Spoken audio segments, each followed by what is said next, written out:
Hey guys, it's Jazara. Welcome back to the channel. Start off, I want to say thank you to every one of you guys who subscribed to the channel. We finally hit 1,000 subscribers. I've been making videos on and off since I was a little kid, since I was like 10 or 11 years old, man, and I've never had a channel get this big.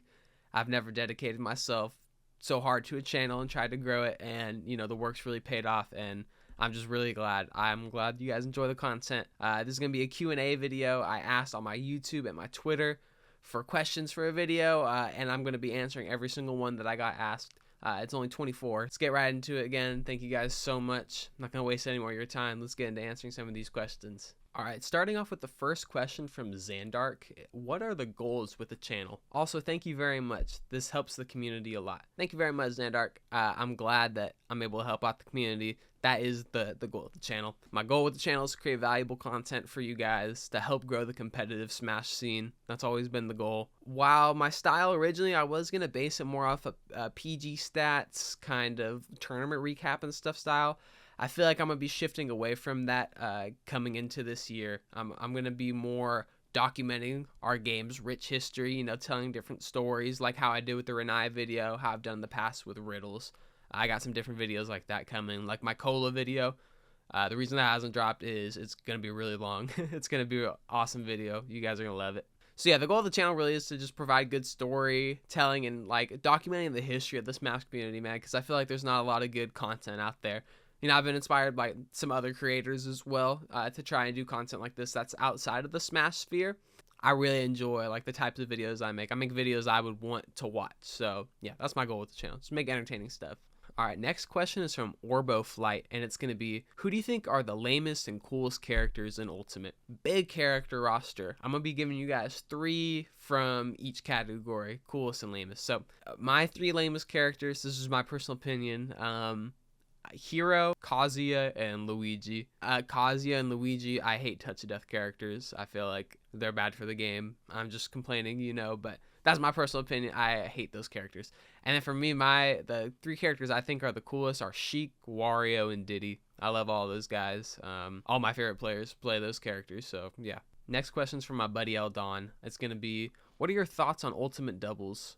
Do you think it's fun or weird with the Ultimate mechanics? So I was a really big fan of Smash 4 doubles. I was ride or die for Smash 4 doubles, but the more the Ultimate's been out, the more I actually prefer Ultimate doubles. Smash 4 had some problems with doubles being oversaturated with Cloud.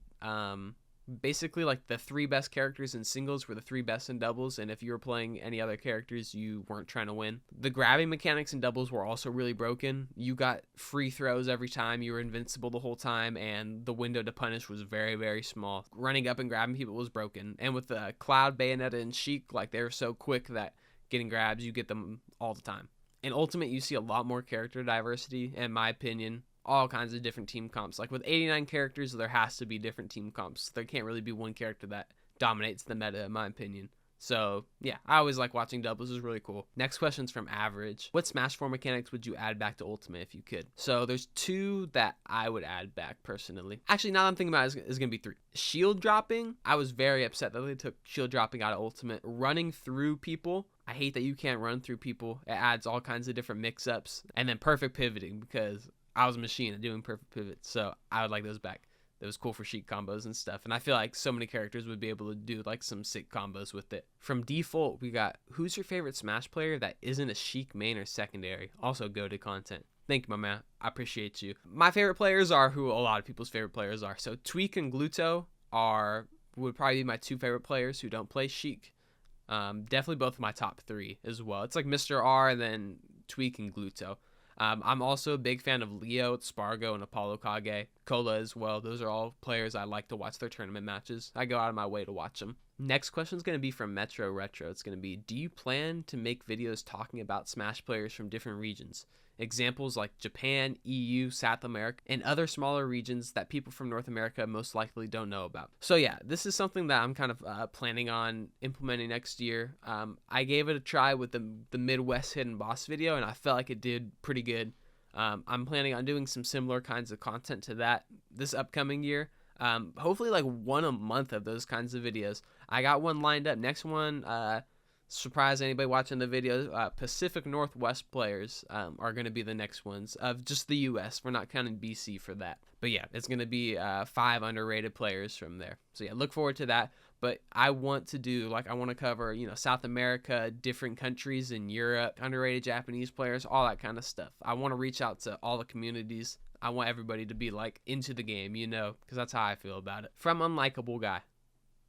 I bet you're alright. Question. If you could choose one thing from Smash 4 Sheik and give it to her in Ultimate, what would it be? I was going to put this in the Smash 4 Mechanics one, but it fits much better in this category. Special canceling needles with Sheik. So basically in Smash 4, pretty sure in Brawl and in Melee, if you were charging needles in the air and you light shielded and hit a special at the same time, you would cancel the needles into the special. So if you were charging needles off stage, you can cancel it into the up B at any point and recover, or to bouncing fish or anything like that. In Ultimate, you're able to jump out of the needles while you're recovering, so it does give you a similar option to that, but having that in her bag as well, I feel like would make her have so many more mix-ups. Next up from user, then a bunch of letters and numbers, is if Sheik wasn't in the game, who would you play? And how did you get into competitive Smash? Okay, so we got 2 for 1 in this one. I got you on this. If Sheik wasn't in the game, I don't know. I swap between a lot of characters now.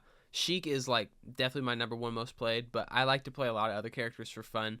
I did start out Ultimate as a Palutena main. Day 1, okay, I promise. Day 1, before anybody thought she was good, I was on her, okay? Top 1 Palutena in the US on day 1 of Ultimate. In the world, actually. Top 1 in the world. And low-key, I was top 10 Palutena for the first 3 or 4 months of Ultimate, okay? I'll battle anybody on that. So yeah, I probably would have stuck it out with Palutena, or ended up playing Joker or Wolf, who are 2 other characters that I played for a decent amount of time. So yeah, probably one of those characters, Palu, Wolf, Joker. I also like playing Diddy Kong and Wario, so I don't know, any of those guys. Incineroar too, I don't know, I've won a tournament with Incineroar before, so something like that, I don't know. To keep it brief, how I got in competitive Smash. Basically, in junior high, I had a buddy who was really into Mortal Kombat and got me really into Mortal Kombat. So we would play all the time. We would grind, and we found out about tournaments for Mortal Kombat. So I would go and I would watch VODs of my characters that I played. And I learned about EVO, which was the biggest fighting game tournament. And the recommended was for Super Smash Bros. Melee 2013 EVO Grand Finals. And I was like, oh, I've heard about this game before. That's kind of interesting. And I watched it and I was like, dang, this is super hype. This game's awesome.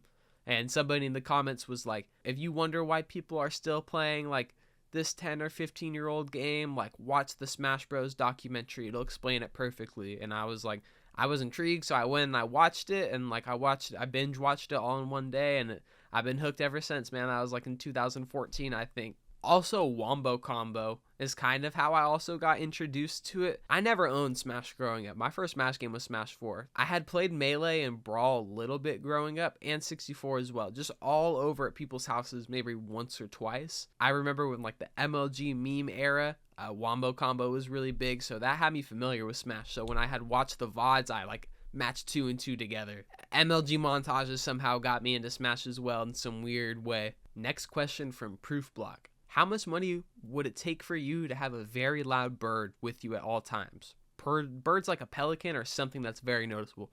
So,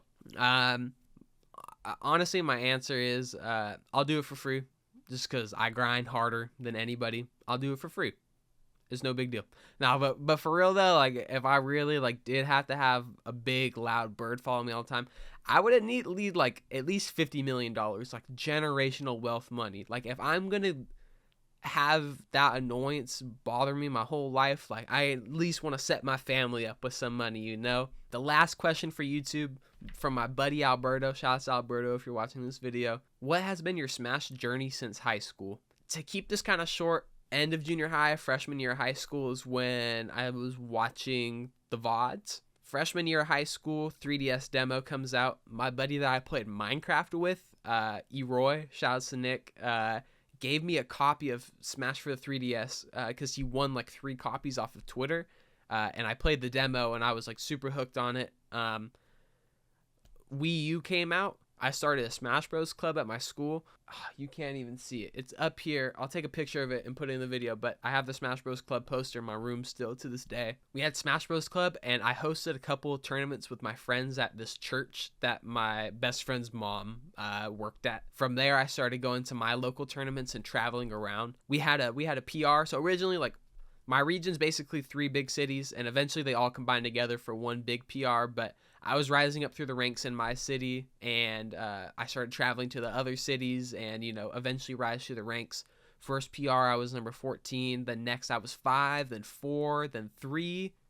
It was 5, 4, 3, 4, 2, and then on the last PR of Smash 4, which everybody always says, like, oh, at the end of Smash 4, like, nobody cared. No, like, my region, at the end of Smash 4, everybody was grinding for Ultimate. Every, like, good player started playing again and was grinding for Smash Ultimate. So, like, that was, like, the hardest season, and I got ranked number 1. I dominated that season, too. And then, yeah, after that, Ultimate dropped. I was really good at the beginning of Ultimate. Was top 2 in my region again. At a certain point, I took a break from Smash because I had really bad hand problems. And when I came back, I did really good at, like, my first tournament back. I got second at this huge regional. And then after that, like, I had switched over to Sheik from Palutena, and my results slowly started to decline. Right before Genesis 7 in 2020, I was grinding really hard for that event.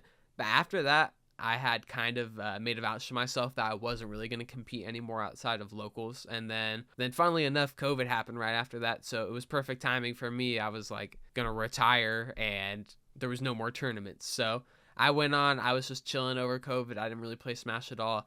I got the box because I started to pick up Melee and I had hand problems.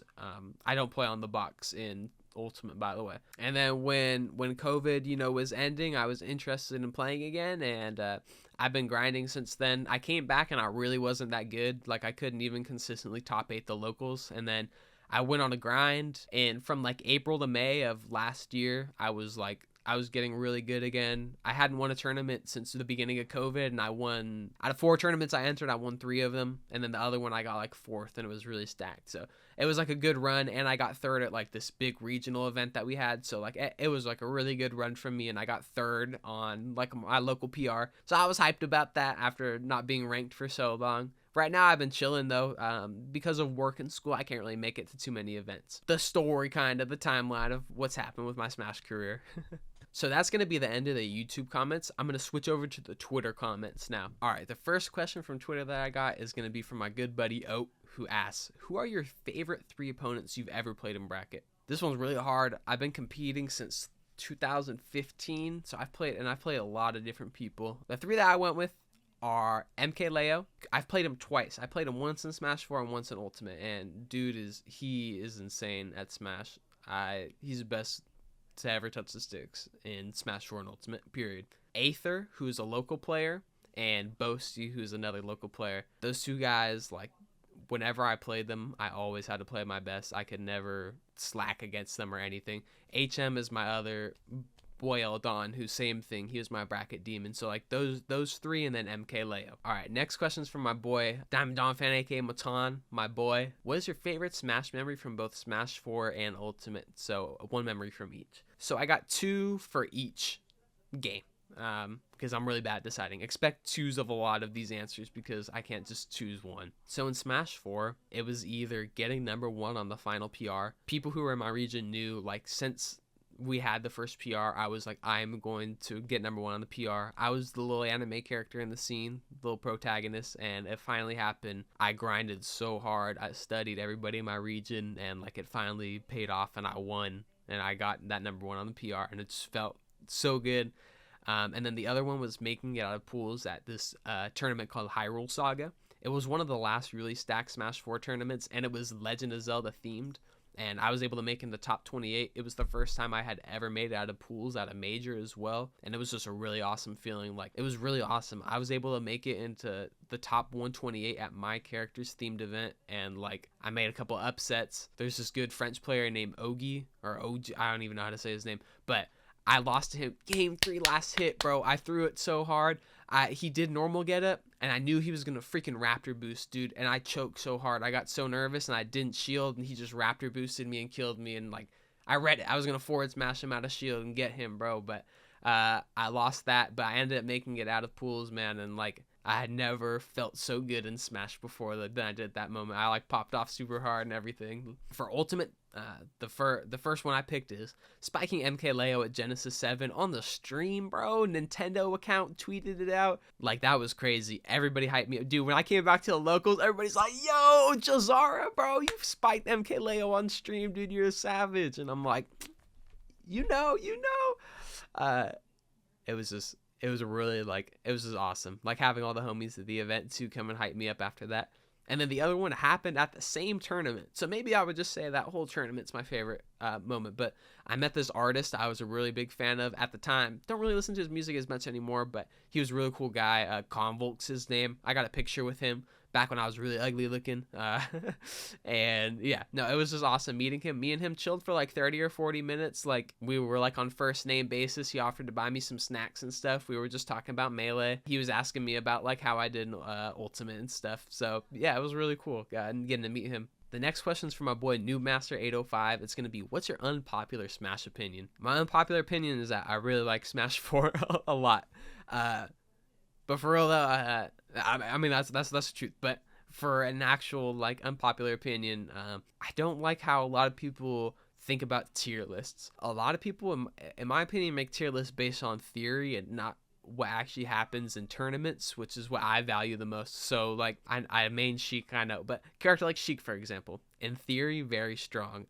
But in a tournament environment, I feel like isn't the strongest. You got to be able to control the neutral really well, which requires a lot of patience and picking up on your opponent's habits and stuff. And you also need to be able to execute very, very precise stuff. So I feel like in a major tournament where you're having to play for 6 to 10 hours in a day, I feel like a character like Sheik isn't as strong. Whereas I value a character like Steve, Snake, or Roy a lot higher. Simpler game plans, a lot more straightforward. You can play very similar in a lot of matchups. And like, what you're doing isn't, not to hate on them, not the most intensive stuff, you know? They're all very consistent characters and have very like consistent matchup spreads. So like, I value stuff like that more. Snake's like top 7 character to me.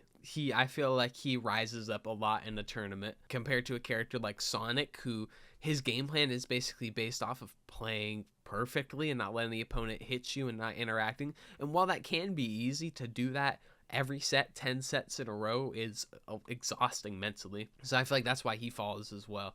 But yeah, that's kind of my unpopular opinion, is that I don't like how a lot of people think about tier lists. All right, next question's from SVP, my boy. Go subscribe to his channel if you haven't. He makes awesome videos. This question is, who is Young Wi-Fi Void? The answer is me. For anybody who doesn't know, basically this is like a nickname that I had in Smash 4. I'm pretty sure most of you know who Void is, the Sheik player.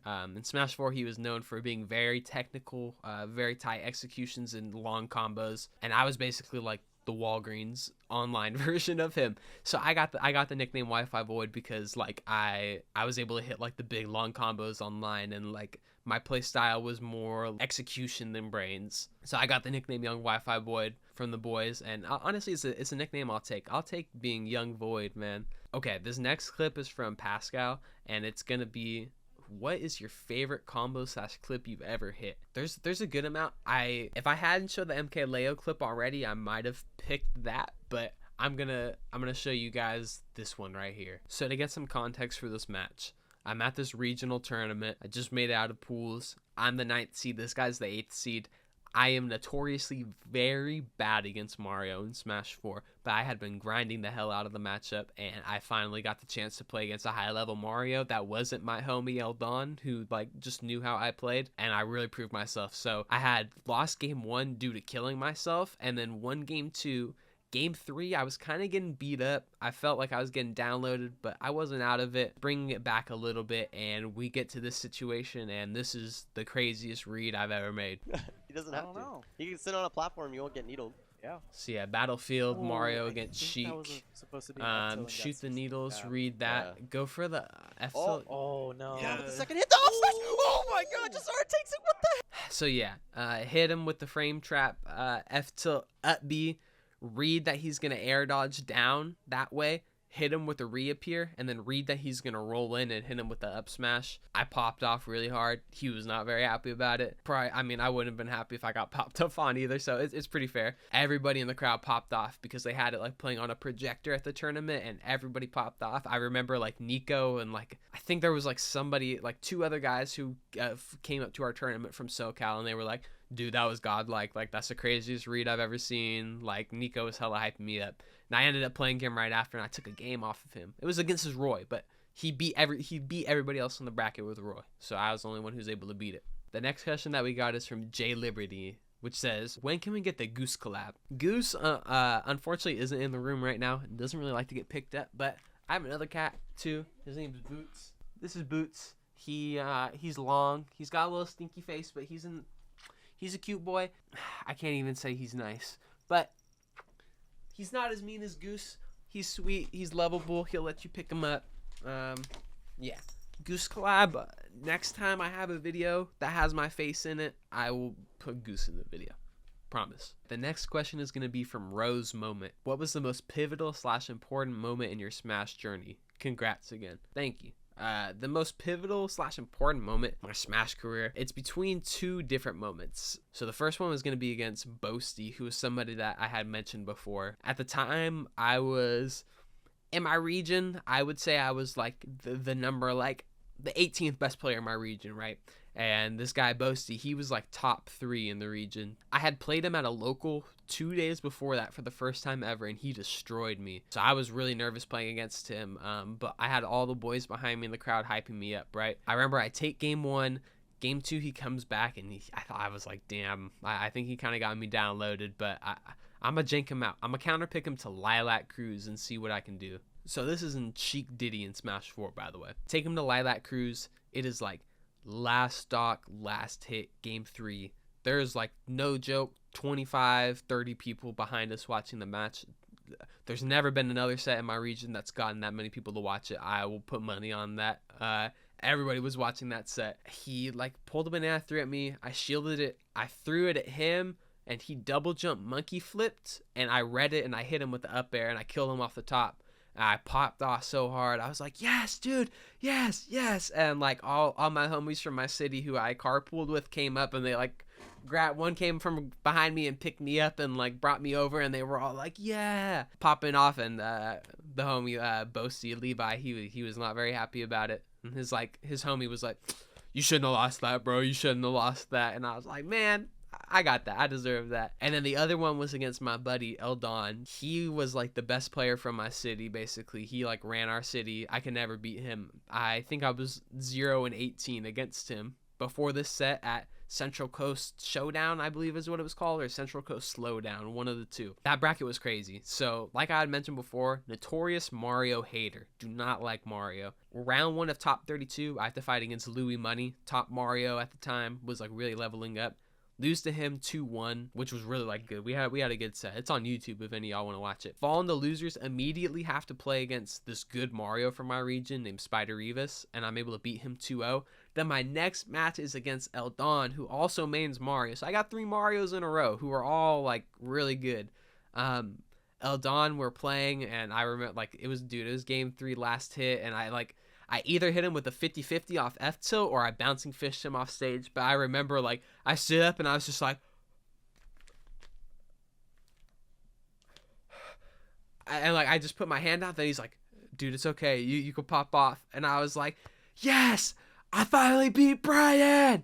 And everybody in the venue, like, looked over and a couple people were like, yeah! And then everybody kind of started clapping for, like, 2 seconds and they stopped. But I was like, yes, dude! And then he gave me a hug, and it was just awesome. It was an awesome moment. I finally beat him. That was the last time that we played in Smash 4 as well. So I was able to get that one win on him, you know. Sealed up the record, made him retire. Just kidding.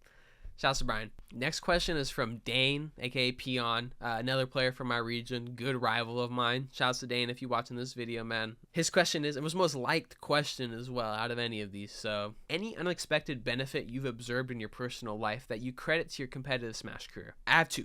One is being more accepting of people. The other one is just confidence in myself. I didn't really talk to anybody. I didn't really think very highly of myself. I had never really been good at anything besides Yu-Gi-Oh when I played it a little bit when I was like a preteen, Smash was the first thing that I really sat down, I grinded, and I saw myself level up. I proved to myself that I could do anything. I could grind at anything and I will accomplish my goals. And like, I'm going for that with this channel, you know, school, just my life in general, man, my relationships, all of that. Next question is from Big Dan. Congrats on 1K. Does your audience know about the time that you clipped MKLeo?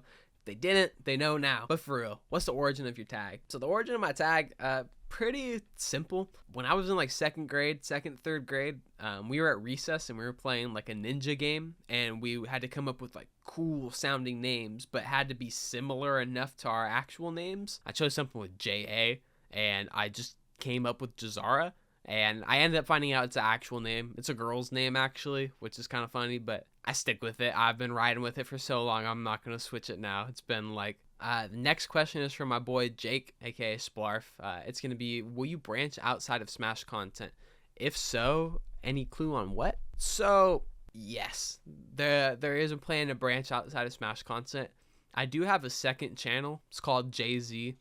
I want to start posting there more often. It's just going to be random stuff, though. Like me and my girlfriend playing games together. It's going to be me. I want to do similar kinds of videos to what I do now, but just about other subjects I like YouTubers or music, rappers, other video games that I play, just stuff like that. I feel like I can make some like really, really cool videos. But yeah, eventual goal is to be able to post on both channels the same amount. But that's not going to be for a bit. The focus is going to be on Smash for a long time till I get like really structured with this stuff. Next question's from my boy Big Meme. It's going to be, why do bad things happen to good people? Life's just unfair. That's all I could say. Life's just unfair. Bad things happen to bad people too. So next we got Umbrella. Who are your least favorite characters to fight? I'm going to give you guys 5. So 2 of the characters are going to be the same as the characters I find most annoying, which are going to be Hero and Kazuya. The other 3 are Steve, Ness, and Ice Climbers. Like, those 5 characters, I can't stand fighting them. Some honorable mentions for me. Some characters that I really used to hate fighting in the past was Snake, Ryu, Mario, Pikachu. Definitely not a fan of fighting any of them, but it's better now. Those 5 that I gave you before are for sure my least favorites to fight against. All right, we got a question from Scoot SSB, which is going to be, what advice do you give to others starting to make content? So I got a couple notes here written down. Marketing is basically all that YouTube is. Basically, your title and your thumbnail are as important as the actual video, because if your video's good, but nobody's going to click on it if your title and your thumbnail look bad or are unappealing. So getting those down really quick is going to be big. Just learning like some basic graphic design skills like photo composition, complementary colors, doing some research on thumbnails, seeing what kinds of designs work. Next is going to be understanding like your target audience. Who are you trying to make these videos for? Because you can grow very large in a specific niche. If it's Smash Bros, like, is it general Smash Bros? Is it competitive? Are you just you playing, just making like funny commentary videos? What's it going to be? And once you get your idea, you need to focus down and really like just focus on making the best kinds of videos of that content. The hack to YouTube, if there is one, is literally to just make good videos. At the end of the day, that is the goal, is to make a entertaining video that somebody would like to watch, no matter what it's about. If you can entertain them and provide value to them with your video, then it's a good video. The last question is going to be from my homie Sign Send, aka Ronnie. Shouts to Ronnie. I'm going to ask, what was the most difficult obstacle to overcome mentally when it came to playing in tournament? There's 2. So for one, I'm definitely a rager. I'm a little shithead. While there's definitely a period of time in my life when I was younger, it was way worse. I still get salty, and it affects my play a lot for sure. And I also have a problem with autopiloting in tournament. I have the ability to stop them, but I have to like be going to tournaments kind of often, because I don't know. If I go to tournaments like the rare in between, like I feel like I make myself care too much about them and put too much pressure on myself. But if I'm like in a period where I can like go to weeklies or bi-weeklies, like I feel a lot less stressed. I'm able to have more fun at them. But even now, like I'm trying to focus a lot more on just like being relaxed and having fun at tournaments. I feel like I've really made a breakthrough recently with that. I'm focusing on improving, but like I don't have to be the best player. I can just be me and enter. And like if I do really good, I do really good. If I don't, I don't have to dictate my mood. I just gotta be able to consistently tap into that, and like I'd be amazing in tournament. I feel like I'm already like a really good player when I'm competing often, so I don't know. It'd be nice to be able to tap into that all the time. And that is going to wrap up all the question, guys. Thank you all so much for watching the video, for real, for real. To anybody who made it to this point and listened to me answering all these questions, man, thank you very much. Thank you to anybody who left a question, subscribed, has liked, shared, whatever on any of my videos, man. I wouldn't be here without you guys, for real, for real. This is the first milestone of many. My goal is to hit 10K by the end of the year. Might be a big goal, but I'm going to be putting in the work. The content's only going to be getting better. Check out my other channel, Jay-Z, if you're interested in seeing more content from me. Should be having like 3 or 4 videos coming this month, not including this one. So yeah, it's going to be good stuff. Stay on the lookout. YouTube thinks that you're going to love this video right here. Check out my socials right here. Till the next time, guys, I'll see ya.